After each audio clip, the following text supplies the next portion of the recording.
A Long Way Back by Bova. He held the future of the world in his numbed hands, and from 22,500 miles out, he made the gamble. Tom woke slowly, his mind groping back through the hypnosis.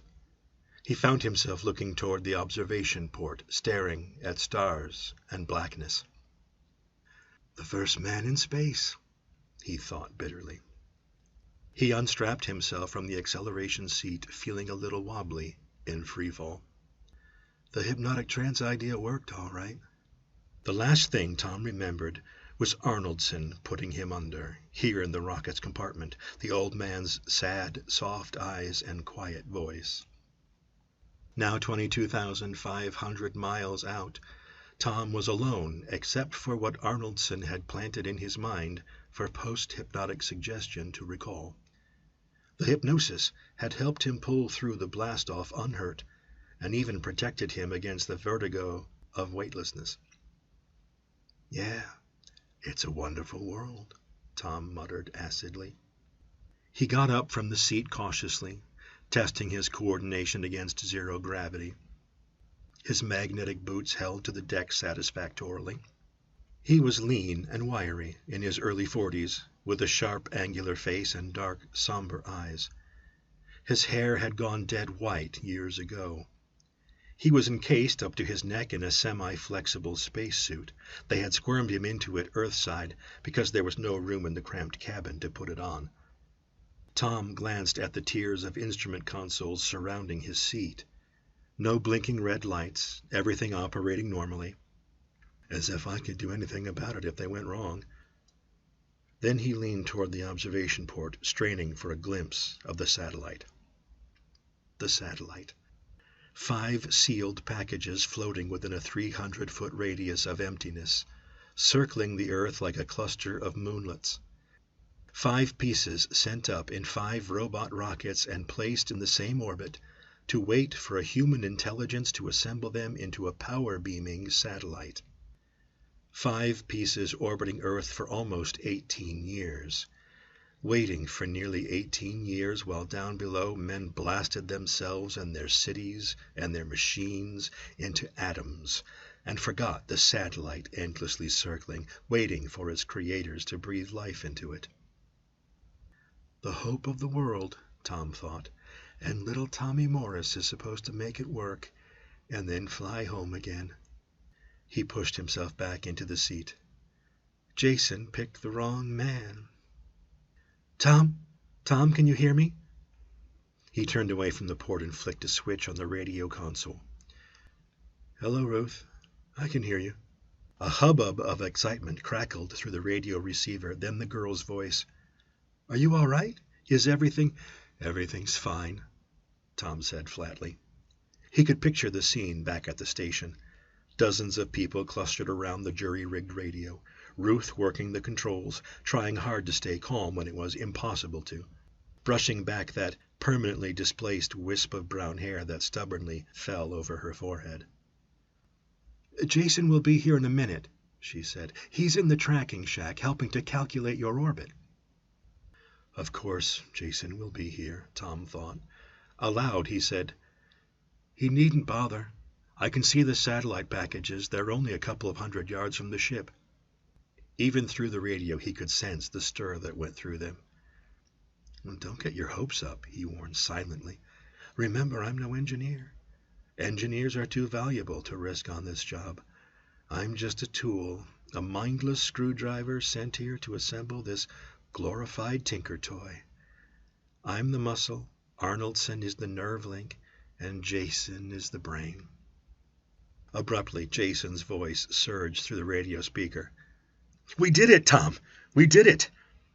"No," Tom thought. "You did it, Jason. This is all your show." "You should be able to see the satellite components," Jason said. His voice was excited yet controlled, and his comment had a ring of command in it. "I've already looked," Tom answered. "I can see them." "Are they damaged?" "Not as far as I can see. Of course, from this distance—" "Yes, of course. Jason said. "You'd better get right outside and start working on them. You've only got 48 hours worth of oxygen." "Well, don't worry about me," Tom said into the radio. "Just remember your end of the bargain." "You'd better forget that until you get back here." "I'm not forgetting anything."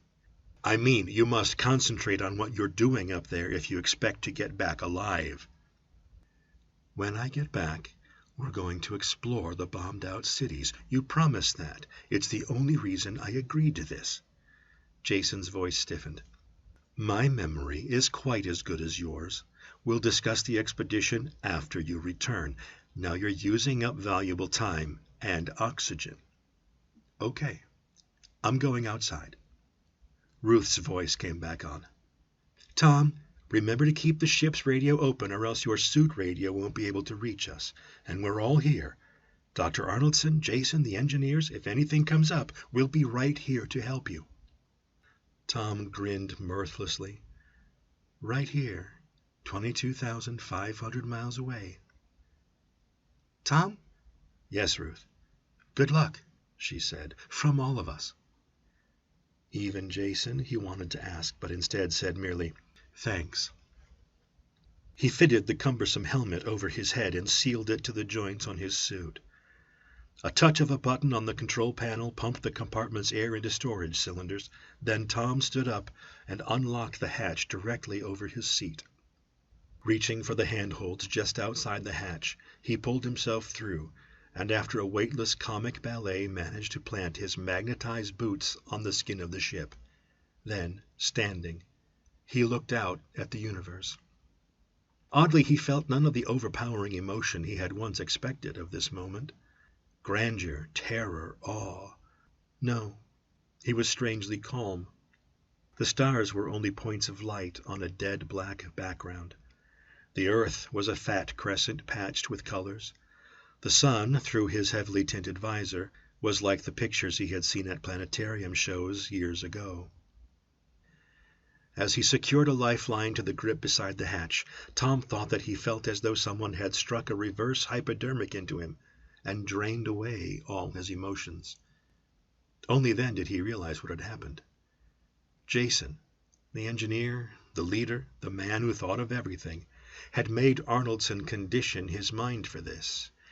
No gaping at the universe for the first man in space, too much of a chance to take. There's a job to be done and no time for human frailty or sentiment.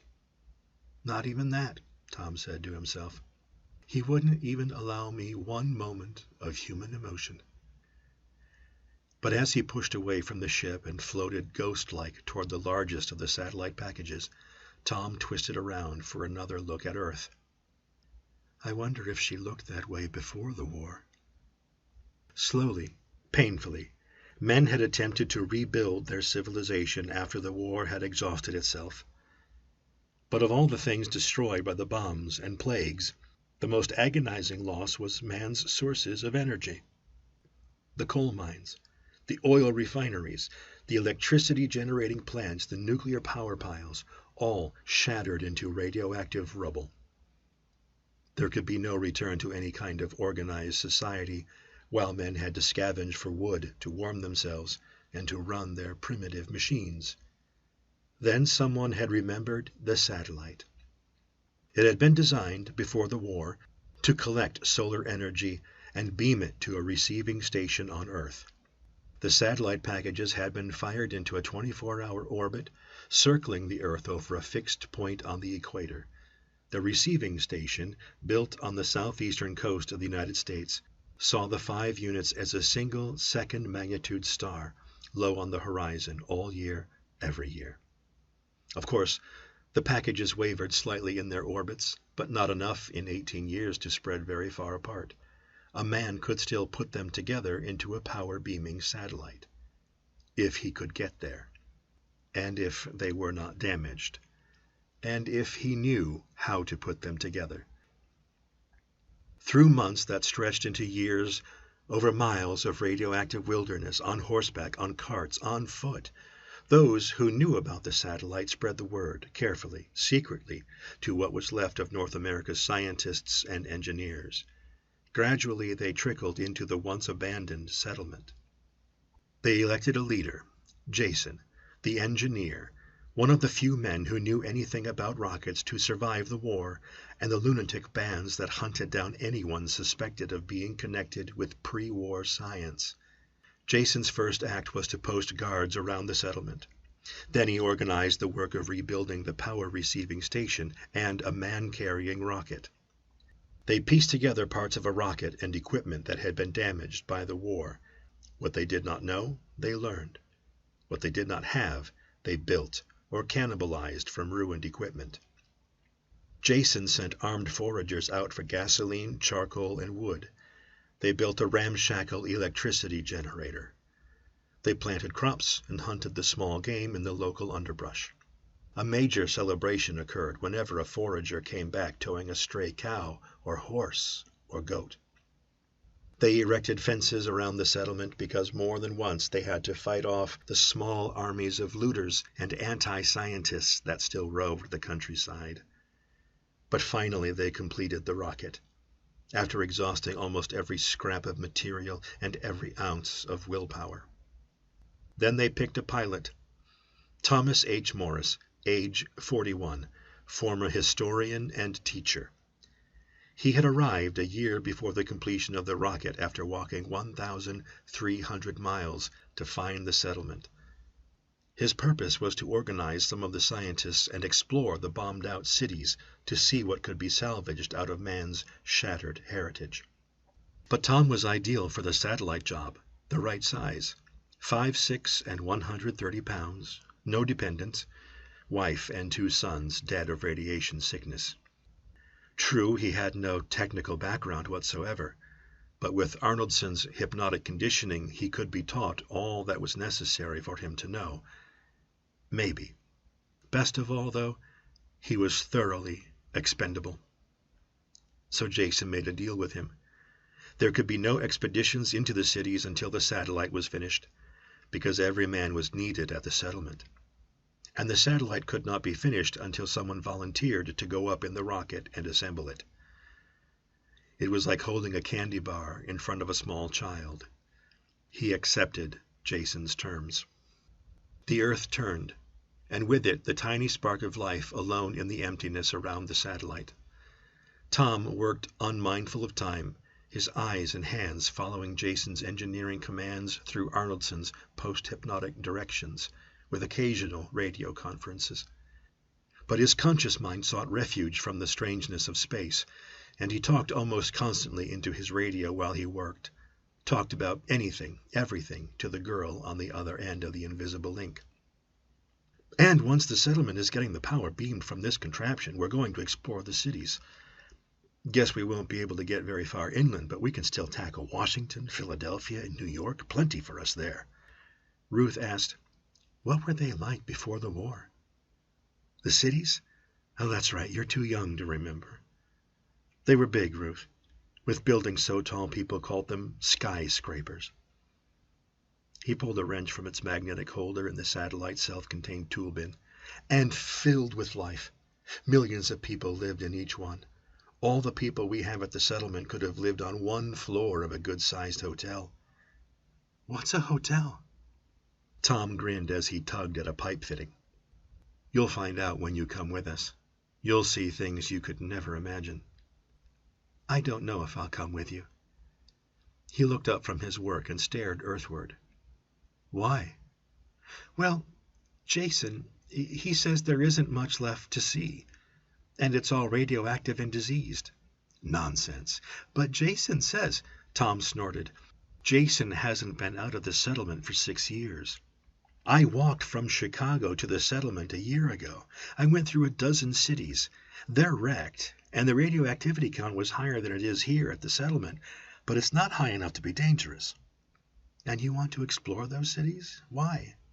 "Let's just say I'm a historian," Tom answered while his hands manipulated complex wiring unconsciously, as though they belonged not to him, but to some unseen puppeteer. "I don't understand," Ruth said. "Look, those cities hold mankind's memory. I want to gather up the fragments of civilization before the last book is used for kindling and the last machine turns to rust. We need the knowledge in the cities if we expect to rebuild the civilization. But Jason and Dr. Arnoldson and the engineers, they know all about Jason and the engineers, Tom snapped. They had to stretch themselves to the breaking point to put together this rocket from parts that were already manufactured, waiting for them. Do you think they'd know how to build a city? Dr. Arnoldson is a psychiatrist. His efforts at surgery are pathetic. Have you ever seen him try to set a broken leg? And what about agriculture? What about tool making or mining or digging wells even? What about education? How many kids your own age can read or write? But the satellite won't be of any use to people who can't work the machines. The satellite is no substitute for knowledge. Unless something is done, your grandchildren will be worshiping the machines, but they won't know how to repair them. No. Yes, Ruth, he insisted. No, she whispered, her voice barely audible over the static-streaked hum in his earphones. You're wrong, Tom. You're wrong. The satellite will send us the power we need. Then we'll build our machines and teach our children. How can you teach what you don't know? Tom wanted to ask, but didn't. He worked without talking, hauling the weightless tons of satellite packages into position, electronically welding them together, splicing wiring systems too intricate for his conscious mind to understand. Twice he pulled himself back along the lifeline into the ship for capsule meals and stimulants. Finally he found himself staring at his gloved hands moving industriously within the bowels of one of the satellite packages. He stopped, suddenly aware that it was piercingly cold and totally dark except for the lamp on his helmet. He pushed away from the unfinished satellite.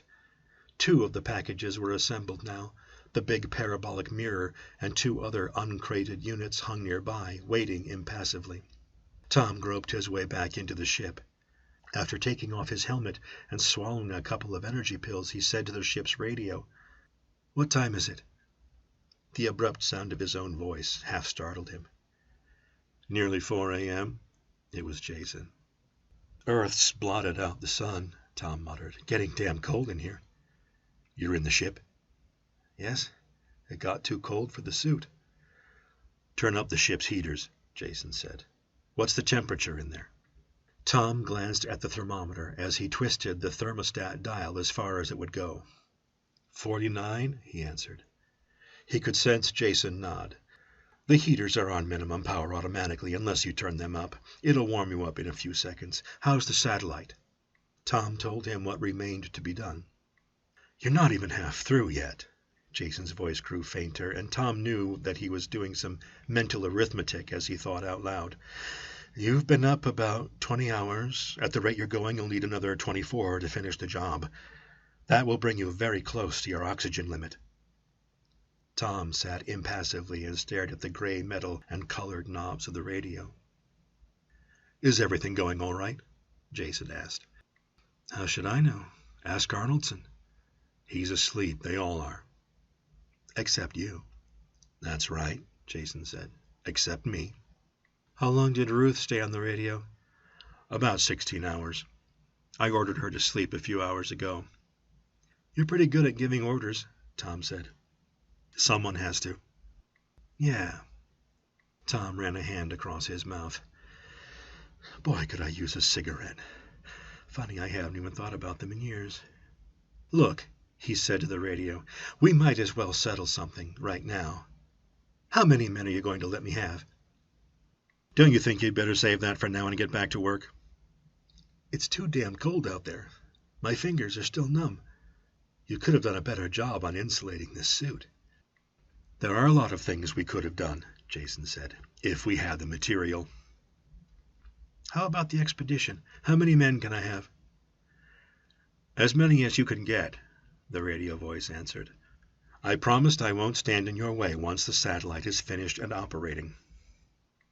"Won't stand in my way," Tom repeated.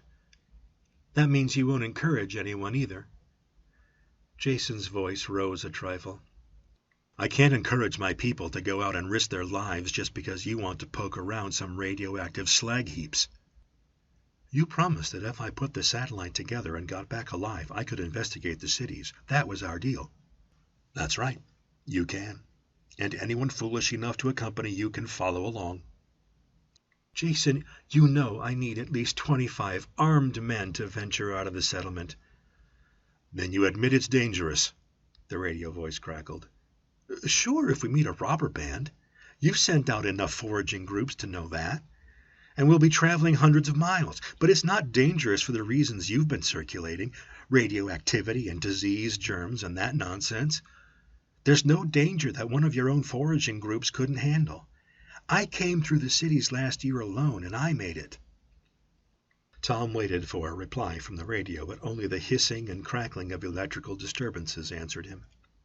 "Jason, those cities hold what's left of a worldwide civilization. We can't begin to rebuild unless we reopen that knowledge. We need it. We need it desperately." "It's either destroyed or radioactive, and to think anything else is self-delusion. Besides, we have enough intelligence right here at the settlement to build a new civilization, better than the old one, once the satellite is ready." "But you don't!" Tom shouted. "You poor damn fool! You don't even realize how much you don't know." "This is a waste of time," Jason snapped. "Get outside and finish your work." "I'm still cold, damn it," Tom said. He glanced at the thermometer on the control console. "Jason, it's below freezing in here." "What?" "The heating unit isn't working at all." "Impossible. You must have turned it off instead of on." "I can read, damn it. It's turned as high as it'll go." "What's the internal thermometer reading?" Tom looked. "Barely 30, and it's still going down." "Hold on. I'll wake Arnoldson and the electrical engineers." Silence. Tom stared at the inanimate radio, which gave off only the whines and scratches of lightning and sun and stars, all far distant from him. For all his senses could tell him, he was the last living thing in the universe. Sure, call a conference, Tom thought. How much more work is there to be done? About 24 hours, he said. Another day. Another full night. Another night, this time with no heat, and maybe no oxygen either. The heaters must have been working tonight until I pushed them up to full power. Something must have blown out. Maybe it's just a broken wire. I could fix that if they tell me how. But if it's not... No heat tomorrow night? No heat at all? Then Arnoldson's voice floated up through the radio speaker, soft, friendly, calm, soothing. The next thing Tom knew, he was putting on his helmet. Sunlight was lancing through the tinted observation port, and the ship was noticeably warmer. "What happened?" he mumbled through the dissolving haze of hypnosis. "It's all right, Tom," Ruth's voice. "Dr. Arnoldson put you under and had you check the ship's wiring. Now he and Jason and the engineers are figuring out what to do. They said it's nothing to worry about. They'll have everything figured out in a couple of hours." "And I'm to work on the satellite until they're ready?" "Yes." "Don't call us, we'll call you." "What?" "Nothing." "It's all right, Tom. Don't worry." "Sure, Ruth." "I'm not worried." "That makes us both liars." He worked mechanically, handling the unfamiliar machinery with the engineer's knowledge through Arnoldson's hypnotic communication. Just like the pictures they used to show of nuclear engineers handling radioactive materials with remotely controlled mechanical hands from behind a concrete wall. I'm only a pair of hands, a couple of opposed thumbs, a fortunate mutation of a self-conscious simian. But God, why don't they call? She said it wasn't anything big, just the wiring probably. Then why don't they call? He tried to work without thinking about anything, but he couldn't force his mind into stillness. Even if I can fix the heaters, even if I don't freeze to death, I might run out of oxygen. And how am I going to land the ship? The takeoff was automatic, but even Jason and Arnoldson can't make a pilot out of me. "Tom?" Jason's voice. "Yes." He jerked to attention and floated free of the satellite. "We've checked what you told us about the ship's electrical system while Arnoldson had you under the hypnotic trance." "And?" "Well, it looks as though one of the batteries gave out. The batteries feed all the ship's lights, heat, and electrical power. With one of them out, you don't have enough power to run the heaters." "There's no way to fix it?" "Not unless you cut out something else, and you need everything else, the radio, the controls, the oxygen pumps." What about the lights? I don't need them. I've got the lamp on my suit helmet. They don't take as much power as the heaters do. It wouldn't help at all. Tom twisted weightlessly and stared back at the earth. Well, just what the hell am I supposed to do? Don't get excited. Jason's voice grated in his earphones. We've calculated it all out. According to our figures, your suit will store enough heat during the day to last the night. I nearly froze to death last night, and the ship was heated most of the time. It will get cold, Jason's voice answered calmly. But you should be able to make it. Your own body warmth will be stored by the suit's insulation, and that will help somewhat. But you must not open the suit all night, not even to take off your helmet. And the oxygen? You can take all the replacement cylinders from the ship and keep them at the satellite. The time you save by not having to go back and forth to the ship for fresh oxygen will give you about an hour's extra margin. You should be able to make it. Tom nodded. And of course, I'm expected to work on the satellite right through the night. It will help you keep your mind off the cold. If we see that you're not going to make it, either because of the cold or the oxygen, we'll warn you and you can return to the settlement. Suppose I have enough oxygen to just finish the satellite, but if I do, I won't have enough to fly home. Will you warn me then? Don't be dramatic. Go to hell. Dr. Arnoldson said he could put you under, Jason continued unemotionally, but he thinks you might freeze once your conscious mind went to sleep. Well, you've figured out all the details, Tom muttered. All I have to do is put your damn satellite together without freezing to death and then fly 22,500 miles back home before my air runs out. Simple. He glanced at the sun, still glaring bright even through his tinted visor. It was nearly on the edge of the Earth disk. All right, Tom said. I'm going into the ship now for some pills. It's nearly sunset. Cold, dark, and so cold that numbers lost their meaning. Paralyzing cold, seeping in through the suit while you worked, crawling up your limbs until you could hardly move.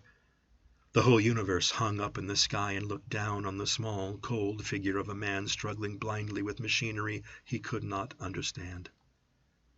Dark. Dark and cold. Ruth stayed on the radio as long as Jason would allow her, talking to Tom, keeping the link with life and warmth. But finally Jason took over, and the radio went silent. So don't talk, Tom growled silently. I can keep warm just by hating you, Jason. He worked through the frigid night, struggling ant-like with huge pieces of equipment. Slowly he assembled the big parabolic mirror, the sighting mechanism, and the atomic converter. With dreamy motions he started connecting the intricate wiring systems. All the while he raged at himself. Why? Why did it have to be this way? Why me? Why did I agree to do this? I knew I'd never live through it. Why did I do it? He retraced the days of his life, the preparations for the flight, the arguments with Jason over exploring the cities, his trek from Chicago to the settlement, the aimless years after the radiation death of his 2 boys and Marjorie, his wife. Marjorie and the boys, lying sick month after month, dying one after the other in a cancerous agony while he stood by helplessly in the ruins of what had been their home. No, his mind warned him. Don't think of that. Not that. Think of Jason. Jason who prevents you from doing the one thing you want, who is taking your life from you. Jason, the peerless leader. Jason who's afraid of the cities.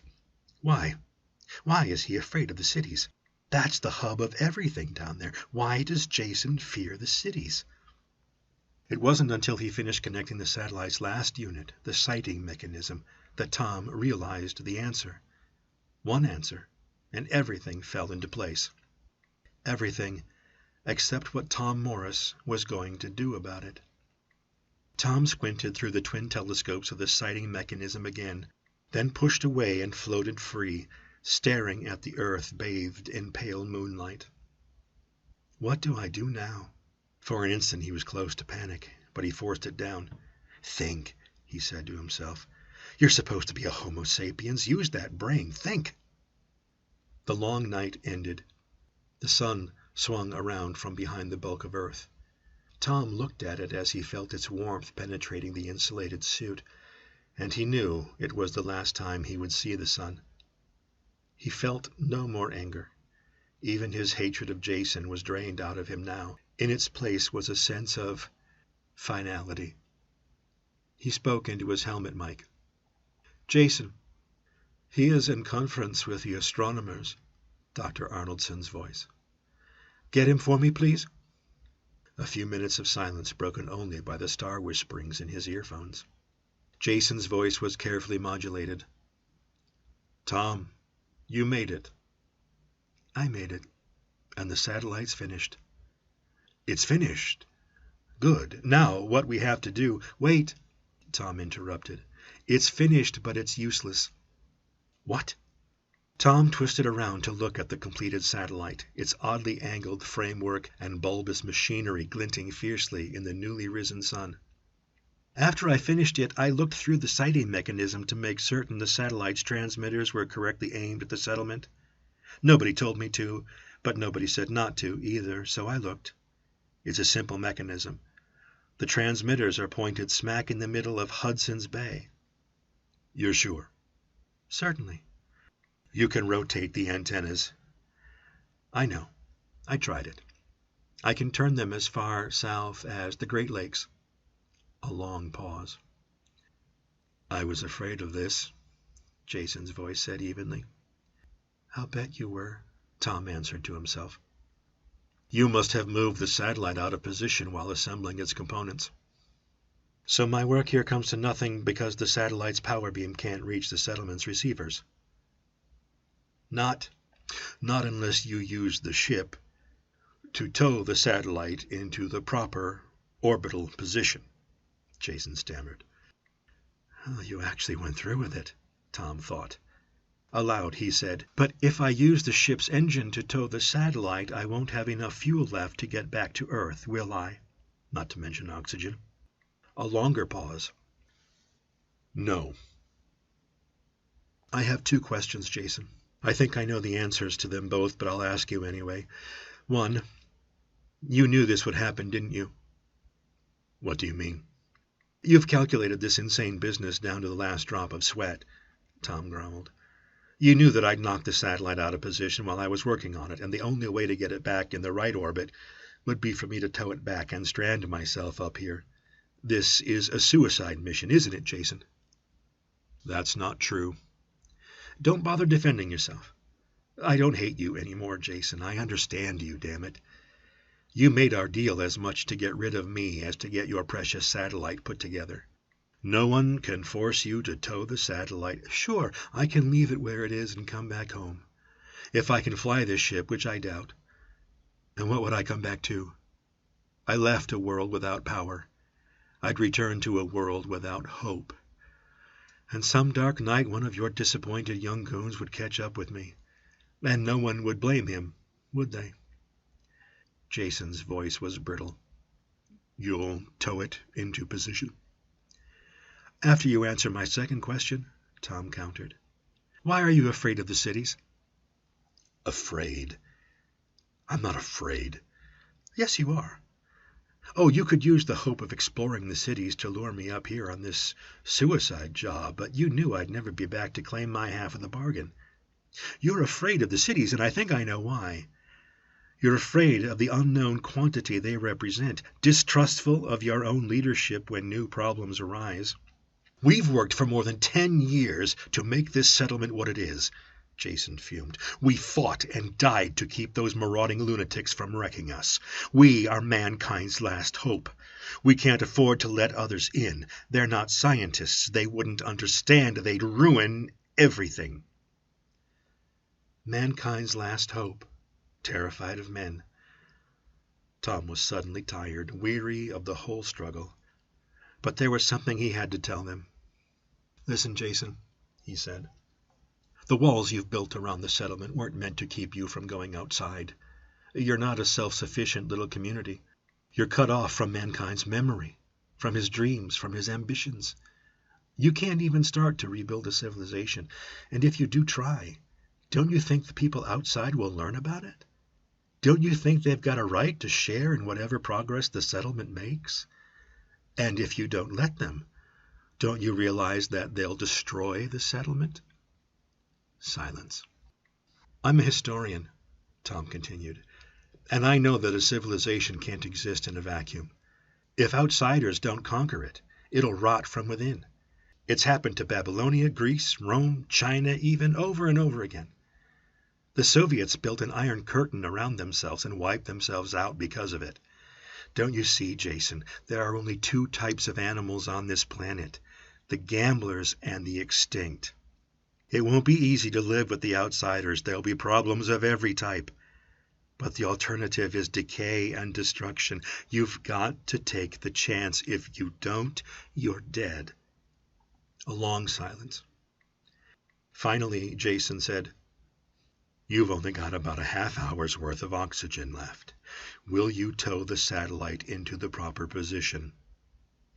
Tom stared at the planet unseeingly. Yes, he mumbled. I'll have to check some calculations with the astronomers. Jason's voice buzzed flatly in his earphones. A background murmur, scarcely audible over the crackling static. Then Ruth's voice broke through. Tom, you can't do this. You won't be able to get back. I know, he said, as he started pulling his way along the lifeline back to the ship.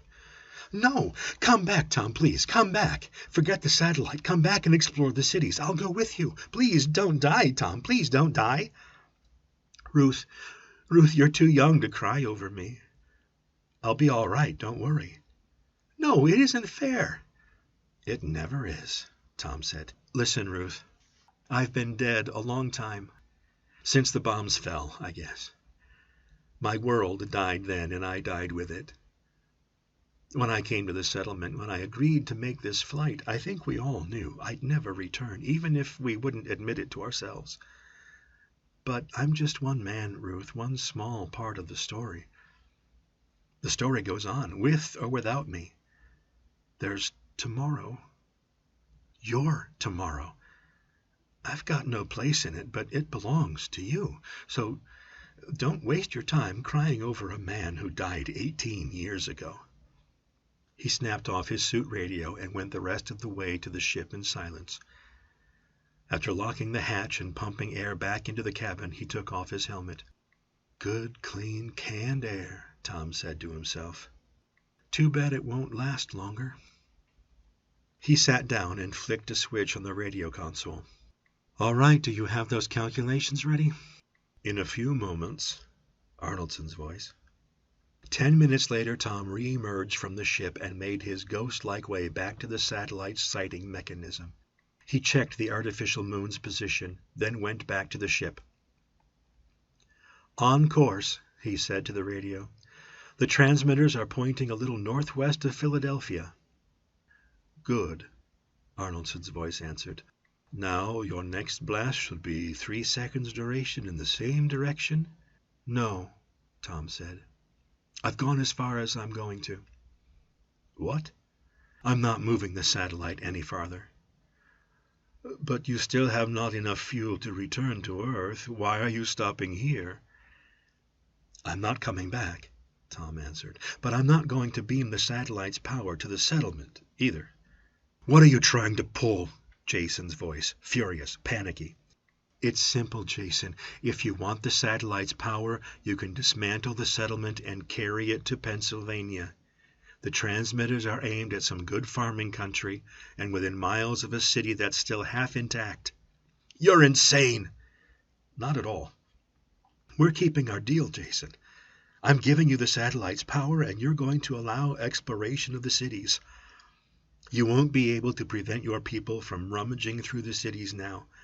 And you won't be able to keep the outsiders from joining you, not once you get out from behind your own fences. You can't do this. Tom snapped off the radio. He looked at it for a second or two, then smashed a heavy-booted foot against the console. Glass and metal crashed satisfactorily. Okay, Tom thought. It's done.